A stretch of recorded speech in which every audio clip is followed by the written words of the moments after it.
నేను హైదరాబాద్ నుంచి వచ్చాను. ఇక్కడ వచ్చిన దగ్గర నుంచి నేను గత వారం రోజుల నుంచి ఇక్కడ బ్రాహ్మణ కరివేణ సత్రంలో కాశీలో వాళ్ళు భోజన సదుపాయాన్ని కలిగించారు. అసలు అఖిల భారతీయ బ్రాహ్మణ కరివేణ సత్రం వాళ్ళే అన్ని చోట్ల అన్ని పుణ్యక్షేత్రాల్లోనూ బ్రాహ్మణుల కోసం చక్కని భోజన సదుపాయాలు ఏర్పాటు చేస్తున్నారు. అలాంటి విశేషమైన అన్నపూర్ణ క్షేత్రమైనటువంటి కాశీలో వీళ్ళు మరింత భక్తి శ్రద్ధలతో చేస్తున్నారు.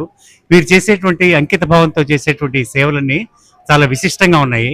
ముఖ్యంగా బ్రాహ్మణులకి గోబ్రాహ్మణ్యభ్య స్వమత్తు నిత్యం అని చెప్పి మన వేదోక్తి కూడా చెప్తోంది. అలాంటి బ్రాహ్మణులకి చక్కగా త్రికరణ శుద్ధిగా చక్కగా అనేకమైనటువంటి చక్కని భోజనం కాశీలో ఈ ఉత్తర హిందుస్థానంలో కూడా చక్కని భోజనం లభించడం అనేటువంటి చాలా అరుదుగా ఉంటుంది. అలాంటి ఈ పుణ్యక్షేత్రంలో మనకి చక్కని భోజన వస్తువులను అందిస్తున్నారు.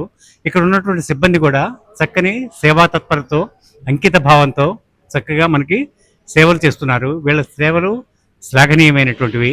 ఈ కరివేణి బ్రాహ్మణ సత్రానికి మనం ఇచ్చేటువంటి చక్కగా విరాళాలు ఇచ్చి దీన్ని ప్రోత్సహించాలని, కేవలం ఇవే కాకుండా వీళ్ళు అనేకమైనటువంటి బ్రాహ్మణ చేసేటువంటి అనేకమైన నందికేశ్వర నోము అలాంటి నోములు కూడా చక్కగా వాటి యొక్క నోములు ఉద్యాపనలో అన్ని కూడా చక్కగా నిర్వహిస్తున్నారు.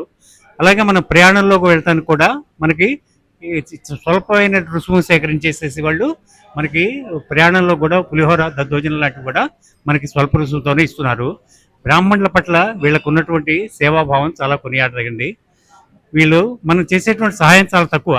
మనం ప్రతి వాళ్ళు దీన్ని సహాయం చేసి సహకరించాలని చెప్పేసి ఈ బ్రాహ్మణుల కోసం చేసేటువంటి ఇది విశ్వనాథుడి యొక్క అనుగ్రహంతో అభివృద్ధి చెందాలని చెప్పి నేను మనస్ఫూర్తిగా కోరుకుంటున్నాను. జై కాశీ విశ్వనాథ.